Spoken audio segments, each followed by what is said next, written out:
Bonjour à tous, c'est Pierre-Marie, French by Ear, Fransugo no Kikitori. Bienvenue dans mon podcast pour un nouvel entretien. Aujourd'hui, j'ai parlé avec Michel, un Français qui est installé au Japon depuis 18 ans. Michel est un passionné de nature et de photographie. Plusieurs fois par an, il va à Hokkaido, il reste une quinzaine de jours à Hokkaido, en vivant totalement dans la nature, en dormant dans les bois, pour prendre la photo idéale, des photos d'animaux, donc des ours par exemple, des cerfs, des renards ou des tanuki. Il nous raconte tout ça dans cet entretien où on va parler aussi de choses étonnantes comme des écureuils volants ou des cerfs qui chantent comme des baleines. Michel va aussi nous expliquer pourquoi il a failli ramener à la maison une petite famille de tanuki. La meilleure façon d'écouter ce podcast aujourd'hui, c'est de l'écouter en regardant les photos de Michel. Donc vous faites dans Google une recherche en tapant Yosomono photographie avec un Y, photographie à l'anglaise, et vous allez trouver son site internet ou son Instagram. Donc comme ça, vous pouvez écouter cette interview tout en regardant ces magnifiques photographies.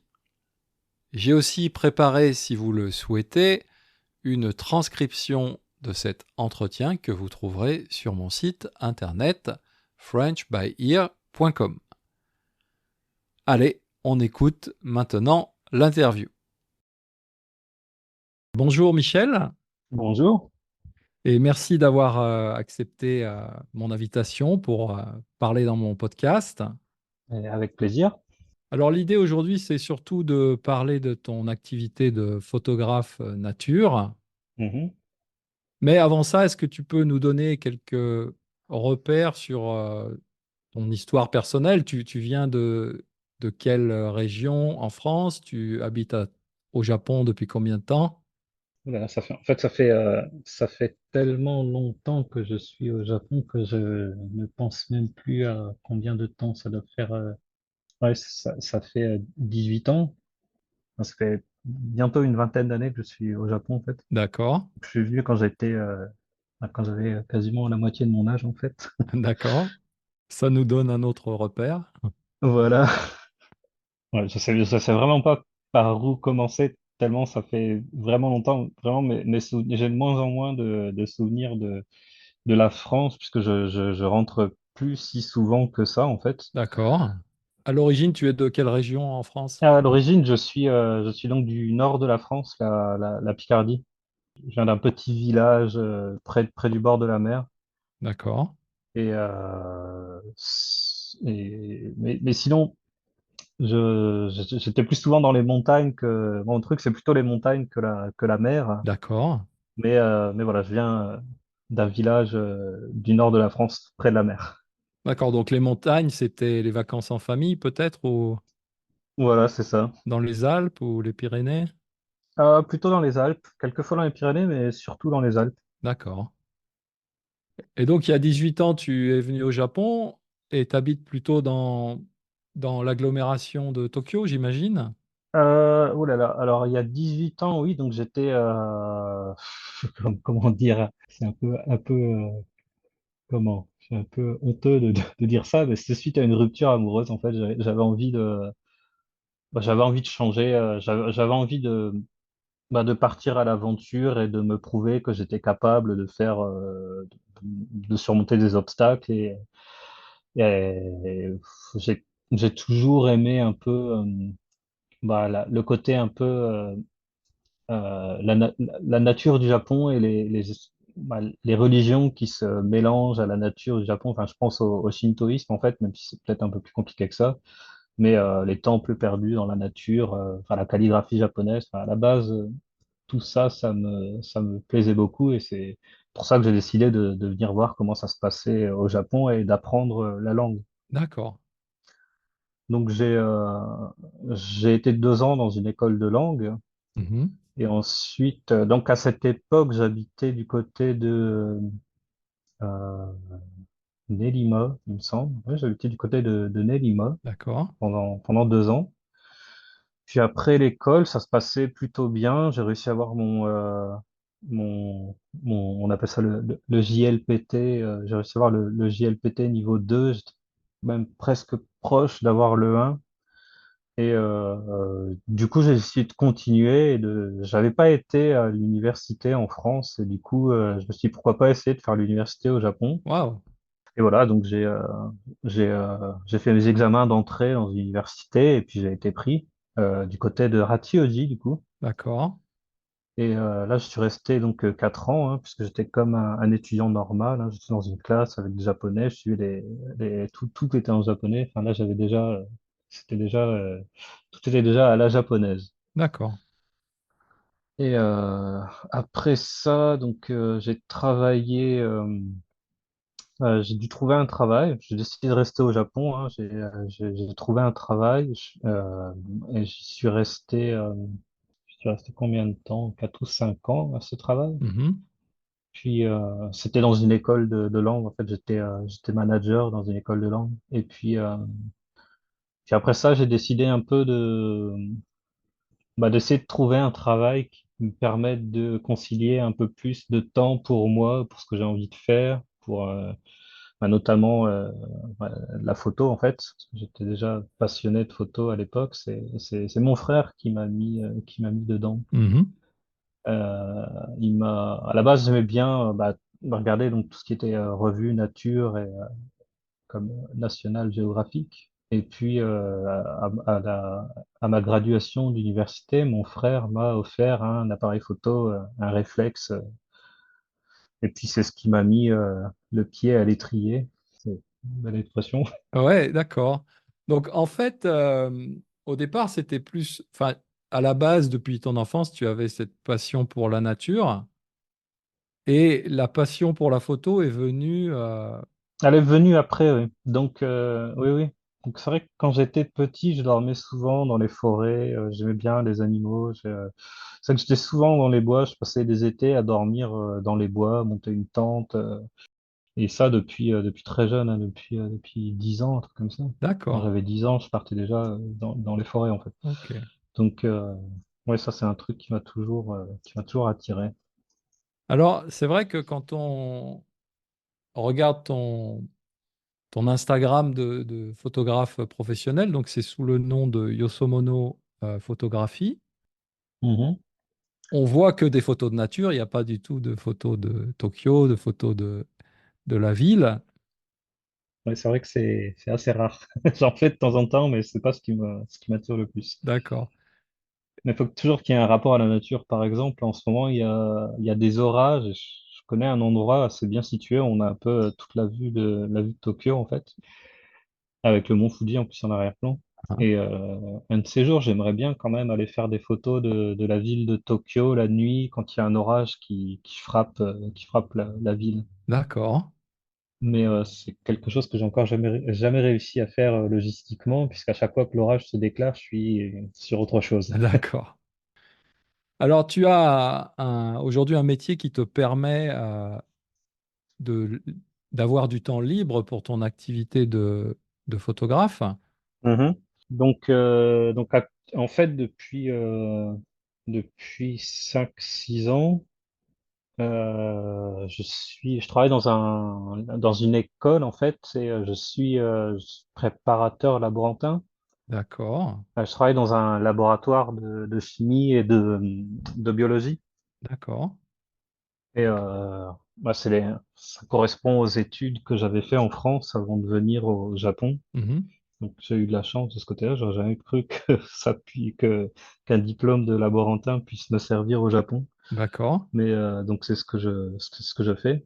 Et, euh, et donc j'ai à peu près au total par an 4 mois de congés payés pour pouvoir me permettre de partir la plupart du temps à Hokkaido pour aller faire des photos en fait. D'accord. Alors, 4 mois de congés payés, c'est déjà un luxe en France, mais alors au Japon, c'est Ah oui, c'est, je suis bien conscient de la chance que j'ai et je sais que jamais je pourrais trouver un meilleur travail que celui que j'ai maintenant, c'est quoi. du super luxe. D'accord.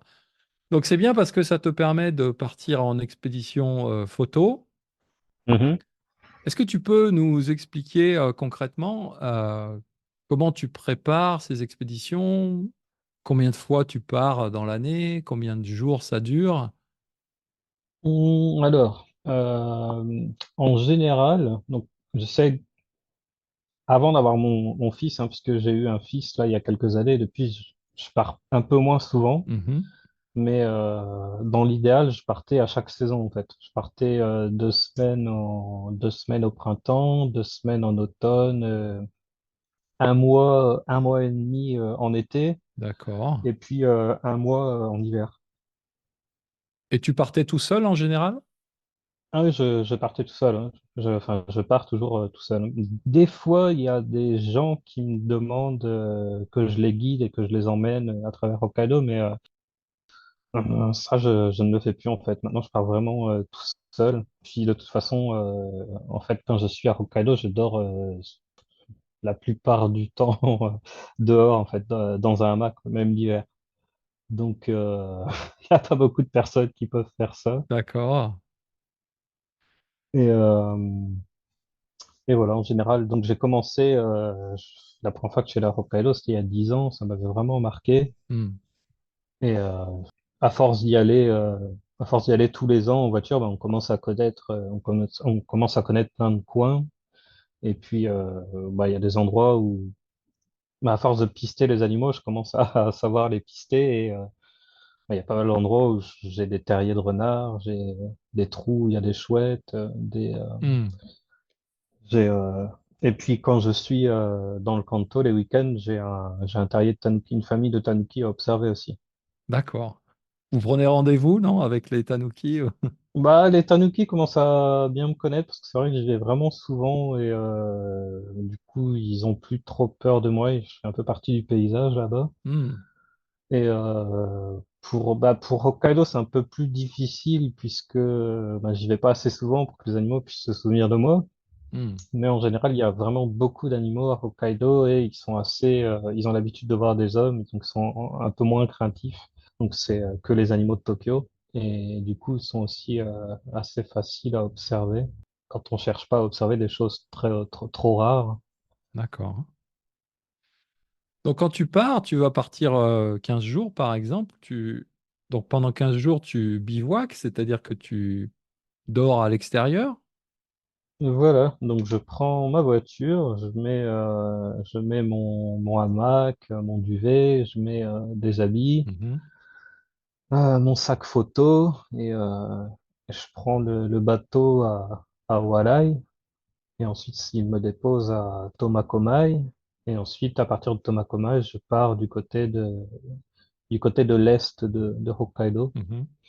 Il y a 10 heures de voiture. Waouh. Et en général, j'y reste. Je suis souvent du côté de Nemuro, en fait. J'aime bien ce coin-là. Pourquoi ce coin-là en particulier? Qu'est-ce qu'il a d'intéressant? J'aime beaucoup. Il y a une forêt, une forêt que j'aime beaucoup à Nemuro. En fait, elle est recouverte de mousse, en fait. C'est vraiment un tapis de mousse partout. Elle est vraiment, vraiment magnifique. Il y a plein de petites forêts comme ça qui sont recouvertes de mousse. Et ouais, là-bas, les forêts sont vraiment magnifiques. Puis il y a un peu de tout, hein. On peut voir des tanuki, on peut voir des renards, on peut voir si on a de la chance, on peut voir des hermines, on peut voir des ours aussi. Hmm. Bon, les cerfs, il y en a un peu partout, donc les cerfs, forcément, on peut en voir aussi. D'accord. Et voilà, enfin, il y a plein de choses à voir en fait, dans un cadre qui est parfois quand même assez idyllique. Hmm. Il y a souvent de la brume, il y a souvent, vraiment c'est assez joli là-bas. Bon, peut-être un peu moins l'hiver par rapport aux autres endroits, puisque l'hiver il y a quand même moins de neige qui tombe là-bas que sur le reste de l'île.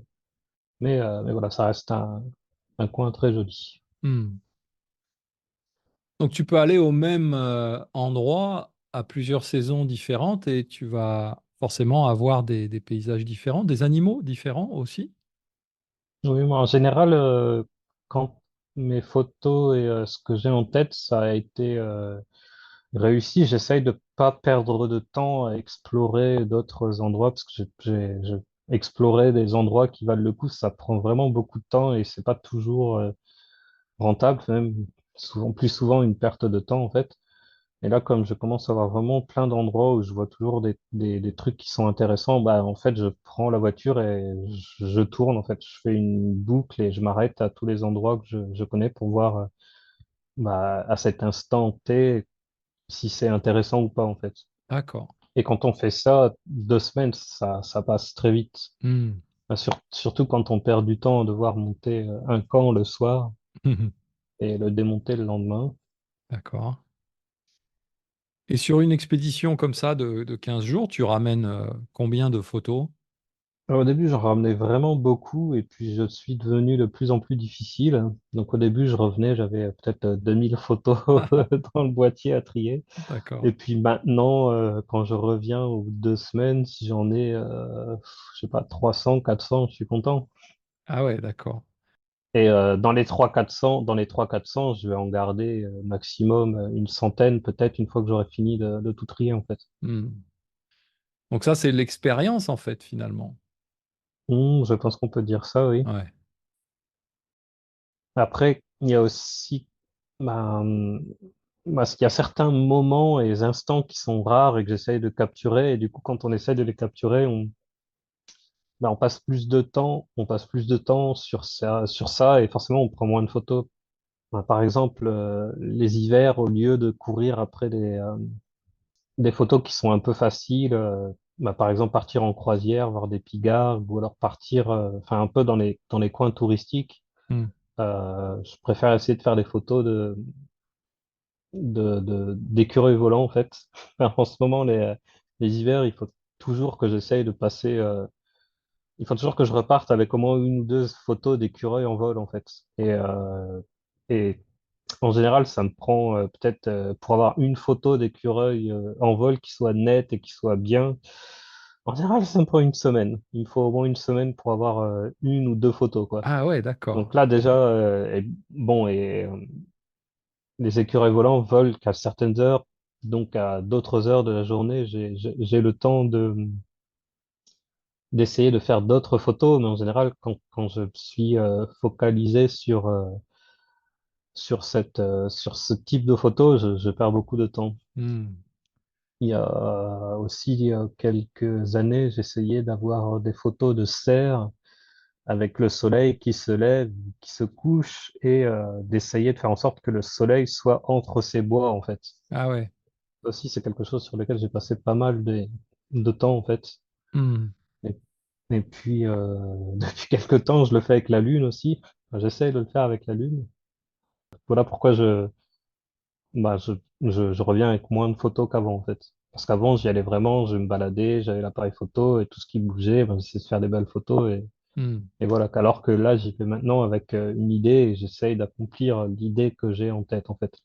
D'accord, tu as une sorte de photo idéale en tête pour chaque animal et peut-être chaque saison, et l'objectif est d'arriver à faire cette photo en fait. Ouais, voilà, c'est ça. En fait, voilà, j'y vais j'y vais avec vraiment un but, une idée en tête, en fait. Alors qu'avant, j'y allais et je prenais ce qui se présentait à moi, en fait. Hmm, hmm, hmm. Alors, personnellement, moi, je ne fais pas de photos et bon, j'aime bien la nature, mais pas, peut-être pas à ce point-là. Je me dis que dans une activité comme ça, il doit y avoir beaucoup de temps mort, en fait, de temps juste à attendre. Et au contraire, des moments très brefs où il y a tout d'un coup beaucoup d'excitation parce que justement, peut-être tu es à deux doigts de faire ta photo idéale. Comment est-ce que tu gères ces différents temps? Le temps d'attente et puis le temps d'action où il faut être, je suppose, très réactif. Non, c'est plutôt bien résumé, oui. En général, donc, les moments d'attente, j'en profite pour me reposer, m'appuyer contre un arbre et puis écouter les oiseaux qui chantent en tout cas, je sais que je me repose puisque mon travail, quand même, il est assez prenant. On a beaucoup de vacances, mais quand on travaille, il y a aussi beaucoup de travail à faire. Hmm. Donc, euh, donc quand j'y suis, j'en profite pour me reposer et me dire que voilà, que, que, que je me repose aussi. Et puis ensuite, quand vient un animal ou que je suis à deux doigts de faire la photo que je veux, là, oui, je suis vraiment très concentré sur la photo et il y a que ça qui compte. D'accord. Parce que ça arrive aussi que je rate. L'animal ne part pas, ne se dépasse pas comme j'aurais souhaité qu'il se déplace. Ou alors, il y a quelque chose qui fait que l'autofocus, il n'arrive pas à suivre, ou ce genre de détails, en fait. D'accord. Selon toi, quelles sont les qualités importantes pour cette activité ou ce travail de photographe nature? Moi, je dirais qu'il en faut simplement deux, hein. Il faut de la patience, forcément, mais il faut aussi de la passion. En fait, tout sans passion, je pense pas que ça puisse être, je pense pas qu'on puisse endurer facilement, bah, donc les temps d'attente dans le froid Hmm. ou les longues journées vraiment à attendre et sans avoir pris une seule photo, en fait. Ça arrive aussi que je parte, bah, surtout que bah, quand je vais à Hokkaido, quand même, c'est pas quelque chose d'anodin. Ça coûte quand même beaucoup d'argent d'aller là-bas et de rester là-bas 2 semaines. Donc, il faut vraiment être passionné pour accepter ça, en fait. Hmm. Donc patience et passion. Patience et passion. Après, en fait, à partir du moment où on aime ce qu'on fait et qu'on prend le temps de bien faire les choses, je pense que bah, les résultats commencent à suivre. Et après, quand on commence à avoir des photos qui nous intéressent, voire même des photos qui plaisent aux gens, eh bien, c'est assez valorisant et c'est ce qui motive aussi à continuer, à essayer de faire des photos encore mieux. Hmm. Est-ce que tout à l'heure, au début, tu as dit que les Tanuki te reconnaissaient presque, enfin, il y avait une sorte de familiarité avec toi, puisque tu reviens souvent dans les mêmes endroits. Mhm. Comment est-ce que tu arrives à gagner un peu la confiance des animaux finalement? On va simplement en les regardant sans rien faire, en fait. Hmm. Au bout d'un moment, bah, ils voient que je suis tout le temps là et que je m'intéresse. Enfin, ils- quand je suis avec mon appareil photo et que je leur cours un peu après, ils doivent dire quand même, ils doivent se demander au début ce que je leur veux. Et puis au bout d'un moment, je pense qu'ils finissent par comprendre que je leur veux aucun mal. Et puis voilà. Les tanuki, en fait, bah, je les suis depuis 3 ans. Et chaque année, en fait, quand ils ont des petits, je vois les petits naître, en fait. Hmm. Et il y a 2 ans, il y avait eu un typhon. En fait, toute la portée, elle avait été bah, emportée par le typhon et la mère, elle avait réussi à sauver que deux petits, en fait. D'accord. Et là, j'avais hésité même carrément à, à les prendre, les petits, parce que en fait, l'endroit où ils étaient, c'était complètement submergé, en fait. Et pendant une semaine, en fait, enfin, c'était un endroit un peu avec, enfin, ça ressemblait pas à une forêt, mais pour pouvoir y aller, il y avait, je sais pas, il y avait un mètre d'eau et j'étais dans la forêt avec mon kayak, en fait. Ah oui, d'accord. Donc, ouais, j'avais vraiment hésité à embarquer les petits et puis, je sais pas, enfin, heureusement, je ne l'ai pas fait. Donc, mon épouse, elle n'aurait pas été Ouais, contente. c'est ça. Si tu ramènes deux Tanuki à la maison, peut-être que ta femme, c'est pas génial, quoi. Mais donc, voilà, il me voit, je pense que c'est parce qu'il me voit vraiment souvent et que maintenant, bon, bah, ils ont plus trop peur de moi. Hmm. Et est-ce qu'à l'inverse, toi, tu as pu avoir des situations où tu as eu peur d'animaux? Je pense aux ours, évidemment. Bah, les animaux, ça m'est arrivé 2 fois d'avoir comment, des sursauts, on va dire. Hmm. Une fois en forêt à Hokkaido, je prenais des photos d'un beau champignon, une amanite tumus, je pense. Je sais pas s'il y en a au Japon, mais ça ressemblait vraiment à ça, un champignon rouge avec des pois blancs dessus. Et, euh, et donc, je la prenais avec l'angle le plus bas possible et en me retournant dans tous les sens parce que des fois, je n'aimais pas l'arrière-plan ou enfin, j'étais un peu. Enfin, j'avais rien d'autre à faire, donc je prenais vraiment le temps et j'étais allongé par terre avec mon appareil photo et voilà, je prenais une photo. Puis en me relevant, en fait, après avoir fini la photo, j'ai passé peut-être 5 minutes, peut-être même 10. En me retournant, en fait, j'ai vu qu'il y avait un ours qui me regardait, en fait, et il bougeait pas. Et là, ça a vraiment, ça m'a fait un- comme un pic au cœur. Hmm. Et, enfin, je me suis demandé ce qu'il me voulait, en fait. Parce que normalement, enfin, les ours, on les entend arriver, ou alors j'étais peut-être trop concentré sur mon champignon. Et bon, au final, en fait, donc j'ai repris l'appareil photo et je l'ai pris en photo, cet ours, et puis il a fini par continuer sa route et il est parti. Hmm. Et, et l'autre fois, c'était une fois où je m'étais arrêté sur une rivière parce que j'avais vu un ours qui attrapait des saumons. Et puis là, il y a d'autres personnes qui m'ont vu. Il y avait pas mal de touristes en fait ce jour-là qui prenaient cette route. Et puis il y a une voiture qui s'est arrêtée, puis deux, puis trois, puis quatre. Et puis là, on s'est retrouvés. On était une cinquantaine à côté d'ours. Il y en avait même qui essayaient de le prendre avec un téléphone portable. Puis l'ours, il s'est mis à grogner et puis d'un seul coup, il s'est mis à charger en fait des gens et tout le monde s'est sauvé en hurlant en fait. Et puis alors moi, je me suis pas sauvé parce que tu sais, faut pas courir, faut surtout pas courir quand on a un ours qui nous court après. Et du coup, en fait, tout le monde s'est mis derrière moi et je me suis retrouvé face à face avec l'ours. Bon, j'avais une bombe au poivre en fait Ouais.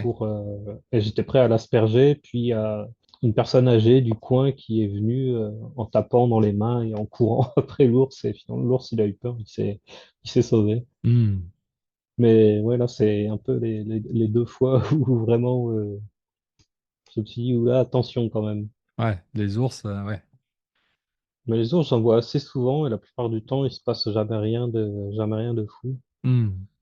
Et après, la nuit, quand je dors en hamac, j'essaye de dormir dans des endroits où il y a, de toute façon, il y a des ours partout à Hokkaido. Hein. Faut partir du principe qu'on peut en rencontrer partout, même à Sapporo. Mais j'essaie de dormir dans des endroits où les chances d'en rencontrer sont moindres. Hein. Et puis, quand je dors, ben, j'essaie de faire en sorte bah, que l'ours sache qu'il y a un homme dans les parages, en fait. D'accord, en faisant du bruit ou. Avant de dormir, j'essaie de faire du bruit et puis il y a quand même enfin, toutes mes affaires avec mes odeurs Hmm. et voilà, je pense que ça suffit. Bon, après, quand je dors en Mac, j'ai toujours la bombe à ours qui est prête à servir au cas où. Mais en hamac, ça m'est jamais arrivé d'être dérangé par un ours. Par dessert, ça m'arrive assez souvent, mais par un ours, ça m'est jamais arrivé. Hmm. D'accord. Par des renards aussi, des fois, tu vois.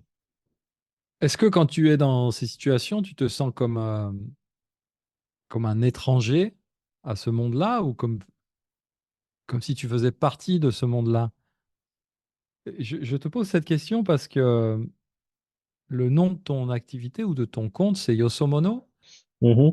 Et Yosomono, ça veut dire un peu quoi? Étranger ou sauvage, non? Oui, ça veut dire être étranger. Bah, sauvage, c'est plus yaban. J'ai hésité à prendre le mot yaban d'ailleurs. Finalement, je dis Yosomono.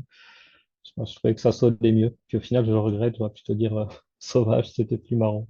Moi, à la base, c'est surtout euh, comme une boutade en fait, puisque quand je vais là-bas à Hokkaido, je suis toujours le seul étranger. Bon, maintenant, il y a quand même de plus en plus d'étrangers comme moi, qui viennent faire de la photo à Hokkaido, mais vraiment partir dans les coins pas connus, reculer, dormir en bivouac, il n'y en a pas beaucoup. D'accord.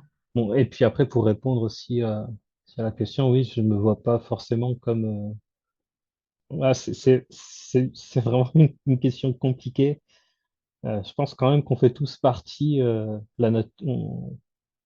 qu'on vive dans la ville ou qu'on vive dans la nature, proche de la nature, on fait tous partie de la nature, hein, parce qu'on est tous des animaux, hein. Mais c'est vrai qu'en général, quand je suis dans la forêt et quand je suis dans le monde des animaux, enfin, j'ai plutôt l'impression d'être un visiteur qui doit essayer de pas trop les déranger, D'accord. plutôt que quelqu'un qui fait partie de l'univers de la forêt, puisque au final, moi, j'habite pas toute l'année dans la forêt. Je reviens dans la ville, je retrouve mon confort, mon ordinateur, et, euh, et voilà quoi. Peut-être que le nom étranger vient de là. D'accord. Ok, ok. Tu dis il y a beaucoup de touristes. Est-ce qu'il y a beaucoup de Japonais comme toi qui font ce genre d'expédition?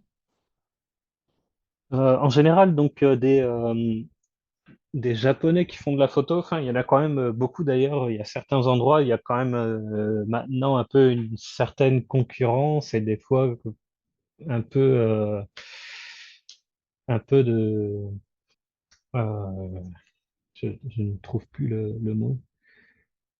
Ouais, des comportements qui font un peu penser à des rivaux en fait, Ah, d'accord. parce que à la fois il y a beaucoup de monde, mais à la fois tout le monde se connaît. Il y a pas non plus assez de monde pour qu'il y ait, enfin, tous les gens qui font de la photo animalière là-bas se connaissent en fait. Et des fois il y a quand même certains comportements un peu pas très amicaux entre les photographes en fait.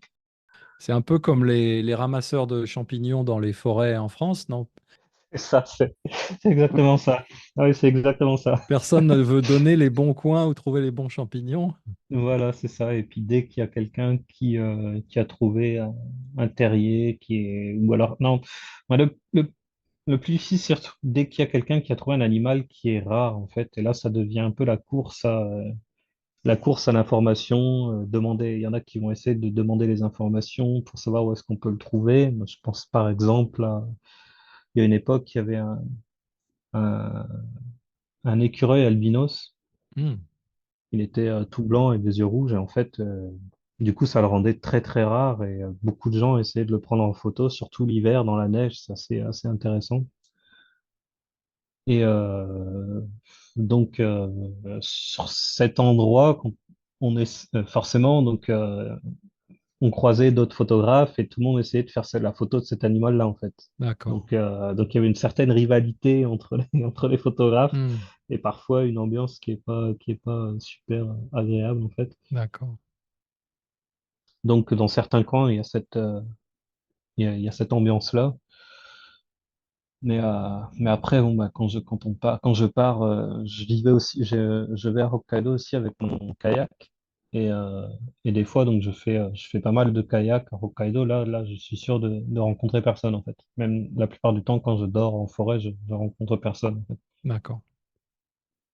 Mais c'est vrai que quand j'ai une information où, avec la possibilité de prendre des photos d'un animal qui est rare, ou par exemple, des chouettes qui ont donné naissance à des petits dans un creux d'arbre qui est connu, je vais quand même, même s'il y a beaucoup de monde qui va être là-bas pour prendre les photos, je vais quand même avoir envie de moi aussi d'essayer de faire la photo en fait. D'accord. Alors, je me pose souvent une question par rapport à cette activité de photographe et peut-être en plus, en particulier pour vous, donc dans la photographie nature, il y a toutes ces difficultés à trouver le bon moment, le bon animal, faire la photo idéale. Mhm. Aujourd'hui, on entend beaucoup parler d'intelligence artificielle. Je suppose que ces photos idéales, on peut déjà les créer, entre guillemets. C'est vrai. Oui, c'est vrai. Il y avait d'ailleurs un article sur National Geographic il n'y a pas longtemps où ils s'amusaient à mettre des vraies photos et des fausses photos, des vraies photos et des photos faites avec l'intelligence artificielle. C'était assez amusant, en fait. Hmm, Oui, ben, je pense qu'on arrive à une époque où, enfin, même de toute façon, avant l'intelligence artificielle, il y avait des gens qui étaient très doués avec des logiciels de montage et qui arrivaient à faire des photomontages qui étaient plutôt réussis. d'accord. Mais bon, moi, c'est pas vraiment mon truc. Moi, je suis un peu un collectionneur. En fait, j'aime bien collectionner les instants et avoir la photo que j'ai sans avoir, enfin, ouais, moi, j'aime bien me balader dans la nature, prendre des photos et je suis pas spécialement comment un illustrateur en fait. Hmm. Parce que là, c'est vraiment le domaine de l'illustration et ça m'intéresse pas vraiment, hein, même et j'ai pas vraiment de but. Enfin, j'essaie pas forcément. Bah, ça fait plaisir d'en avoir, mais je n'essaye pas forcément d'avoir de la reconnaissance quand je fais des photos ou des posts et sur Instagram. D'ailleurs, je fais même pas de concours photo. Et, Hmm. Et du coup, en fait, enfin, j'ai pas vraiment d'intérêt à essayer de trafiquer, de mettre des photos, je sais pas, bah, des photos qui sont pas vraies, quoi. Par exemple, de prendre un cerf et puis de lui coller une lune entre les bois. Entre les bois, ouais, justement, ouais, je pensais à ça tout à l'heure. Donc, non, non, j'aurais pas, ça ça m'intéresse pas du tout. Si je comprends bien, en fait, c'est autant le process, c'est-à-dire toutes les activités qui t'amènent à faire ces photos, que le résultat final, donc la photo, qui t'intéresse. Oui, bien sûr, on peut dire ça. Oui, oui, exactement. Bah, après, ça fait toujours plaisir d'accomplir son objectif. Mais bon, après, si j'accomplis tous mes objectifs, au final, je vais peut-être plus en avoir, j'aurai peut-être plus d'objectifs au bout d'un moment. Hmm. Faut bien aussi avoir certains objectifs qu'on n'arrivera jamais à avoir. Mais il n'y a pas que la photo, il y a aussi le fait de se balader dans la nature, de pouvoir observer des animaux qui compte aussi beaucoup pour moi. Mhm. Alors, autre sujet un peu, entre guillemets, d'actualité après l'intelligence artificielle, c'est le réchauffement climatique. Tu fais des photos depuis une vingtaine d'années presque au Japon. Est-ce que tu as vu la nature changer, que ce soit peut-être les paysages ou les animaux? Moi, c'est sûr que, bah, alors je sais pas si, je saurais pas me dire si c'est vraiment la réalité ou si c'est juste une impression, hein. Mais c'est vrai que chaque année, je ressens bah, qu'il y a de moins en moins de neige à Hokkaido. J'ai vraiment l'impression qu'il y a de moins en moins de neige. Les icebergs viennent de plus en plus tard et de moins en moins nombreux. Hmm. Donc j'ai vraiment l'impression d'un manque de neige sur Hokkaido. Chaque année, il y en a toujours moins, j'ai l'impression. Et il y a certaines photos aussi avant qu'on pouvait faire et qu'on peut plus trop faire puisque les animaux ne sont plus trop là en fait. Je pense notamment à des photos de grues au niveau d'un pont et une rivière où il y a quelques années on en voyait des centaines et des centaines et puis maintenant en fait il y en a plus beaucoup qui viennent à cet endroit en fait. Mais ça c'est peut-être pas forcément lié au réchauffement climatique. En tout cas, pour la neige et la froideur de Hokkaido l'hiver, j'ai vraiment l'impression que ou alors c'est moi qui supporte de plus en plus le froid, je ne sais pas. Mais j'ai vraiment l'impression qu'il fait de plus en plus, de moins en moins froid à Hokkaido l'hiver. Ouais. Et donc, fatalement, ça doit avoir une conséquence sur sur la faune, sur les animaux. C'est vrai qu'ils en parlent souvent aux informations et je pense que c'est peut-être assez vrai, mais on parle souvent des ours, qu'il y a de plus en plus d'ours qui hibernent très tard, voire même qui n'hibernent pas l'hiver. Ah, d'accord. Il faut savoir qu'un ours, déjà, ça hiberne pas vraiment. Ça, on dit que ça hiverne en français. C'est différent en fait parce qu'hiberner, c'est vraiment le corps, il est en léthargie totale, le cœur bat quasiment plus. Alors qu'un ours, certes, il va avoir son métabolisme réduit, mais s'il y a quelqu'un qui s'approche de l'endroit où il est en train de dormir, de se reposer, ou d'hiverner, il va lever la tête et il va peut-être regarder, voir ce qui se passe en fait. Un ours, ça ne dort pas complètement l'hiver. Hmm. D'accord. Et, euh, et il faut savoir que donc si un ours n'a pas la nécessité d'hiverner, c'est-à-dire qu'il y a encore plein de nourriture à proximité, ben, il va pas forcément hiverner en fait.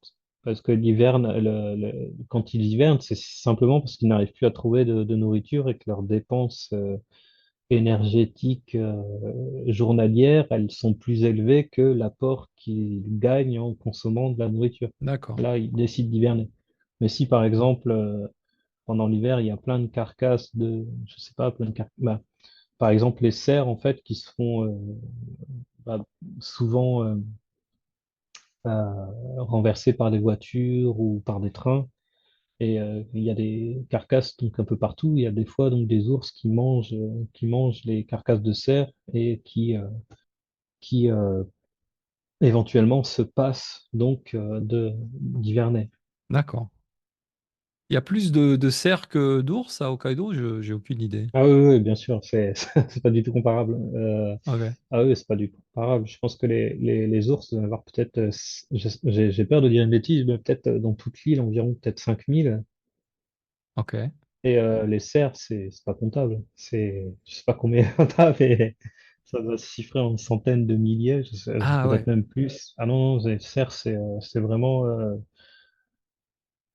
Certaines fois, je me balade en forêt, je tombe sur des hardes de cerfs. Ils sont des centaines et des centaines. Ça m'est déjà arrivé de voir des hardes de centaines, des hardes de cerfs où ils sont des centaines. C'est Hum, hum, parfois hum. assez impressionnant.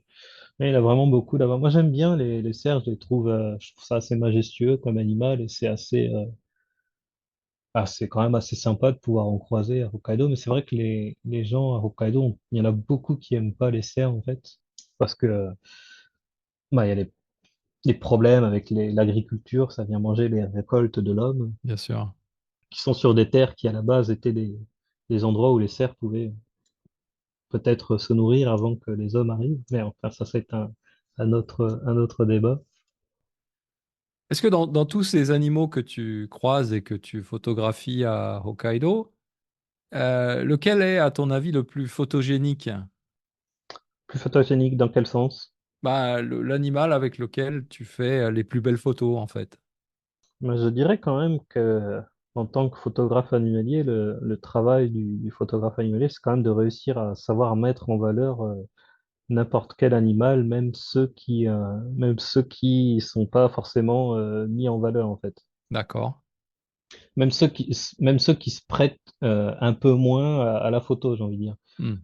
Donc, par exemple, oui, les cerfs, il n'y a pas beaucoup de personnes qui les aiment à Hokkaido, et pourtant, c'est quand même assez facile de réussir à mettre en valeur et prendre des photos de cerfs où le cerf, bah, on lui donne une certaine magnificence avec la photo. D'accord.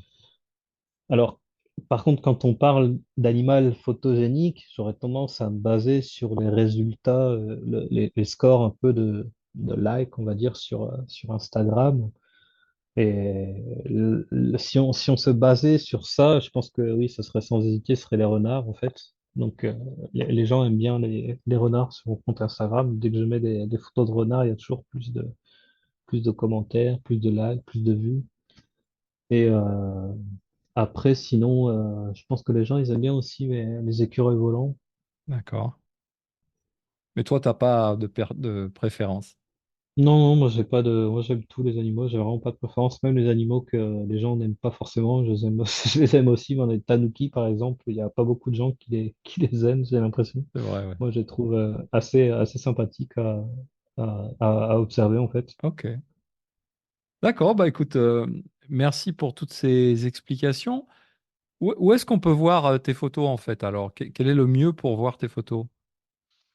Donc en fait c'est assez simple. Donc il suffit de taper Yosomono photographie en anglais, donc avec un Y à la fin. Et puis en fait dans les résultats vous aurez, j'imagine, donc mon site internet où il y a plein de photos sans explication. D'accord. Et elles sont quand même un peu triées. Et sinon, il y a aussi, vous trouverez sans doute aussi sur mes comptes, tout ce qui est Instagram et compagnie. D'accord. Et là, là sur Instagram, j'essaie de faire des photos avec une petite présentation et je les diffuse aussi sur le compte Instagram de National Geographic. D'accord. Je mettrai les liens vers tout ça sur mon site. Est-ce que de temps en temps, tu fais des expositions photos? Alors, il y a une époque, j'en faisais, mais c'est vraiment chronophage par rapport par rapport à l'apport que ça peut avoir, c'est-à-dire qu'en fait, quand on fait une expo photo, il n'y a pas forcément beaucoup de monde qui peuvent s'y déplacer et venir. Hmm. Et alors que quand je poste une photo sur les réseaux sociaux et que ensuite, par exemple, elle est republiée sur National Geographic, c'est des centaines de milliers de personnes qui vont pouvoir les regarder en fait. Ah, d'accord. Donc c'est vrai qu'ils ont fait. Après, il y a aussi un coût en fait. Quand on fait des expositions, il faut acheter des cadres, il faut les mettre, imprimer les photos en en grand format, et ça c'est un coût non plus qui est pas négligeable. Hmm. Mais peut-être qu'un jour je m'y remettrai à faire une autre expo photo. C'est vrai que ça fait longtemps que je n'en ai pas fait. D'accord. Ok, quel est ton prochain projet de voyage photo? Eh bien, là, je suis encore sur mes tanuki, mais j'ai vraiment beaucoup de mal à aller les voir parce que je supporte pas la chaleur à Tokyo, la chaleur de Tokyo en fait. Vraiment, c'est pareil. Plus le temps passe, et j'ai l'impression que moins je la supporte. Et ces vacances-là, je ne pars pas à Hokkaido là, je ne pars plus à Hokkaido là cet été. Donc, je pense que je vais rester sur les tanuki là, en essayant de faire en sorte de sortir quand il fait pas trop chaud. Et mon prochain voyage à Hokkaido, ce sera donc à l'automne, parce que je rate jamais l'automne. C'est vraiment la plus belle saison. Hokkaido est vraiment magnifique pendant l'automne. Hmm. Et donc, j'irai probablement faire des photos donc l'automne d'ours, parce qu'on en voit facilement l'automne, et aussi de cerfs, puisque l'automne, le comportement, il est vraiment intéressant à observer, parce que les mâles sont en rut et on peut les observer en train on dit bramer, Ouais, mais les cerfs japonais, je trouve qu'ils chantent plus qu'ils brament. d'accord. On dirait un peu des cris de baleine. Ah bon, ok. Ah oui, oui, c'est très différent du cerf européen. On dirait des baleines qui chantent. Et d'ailleurs, dormir dans les bois à Hokkaido pendant l'automne, c'est vraiment agréable parce qu'il y a plein de chants de cerfs pendant qu'on dort. C'est une expérience assez formidable que je raterai pour rien au monde. Donc voilà. Ok, parfait. Bah, on suivra ça sur Instagram. Merci beaucoup. Merci beaucoup encore pour ta participation. Merci à vous pour l'écoute. Et puis à une prochaine fois. Au revoir. Au revoir. Voilà, c'est la fin de mon interview avec Michel, donc Yosomono Photographie. Merci d'avoir écouté jusqu'au bout. J'espère vraiment que ça vous a beaucoup intéressé. N'hésitez pas, si vous le souhaitez, à m'envoyer des commentaires sur mon site internet frenchbyear.com, soit par écrit, soit en me laissant un message sur mon répondeur. Voilà, c'est tout pour aujourd'hui et je vous dis à bientôt, Mata Chikai.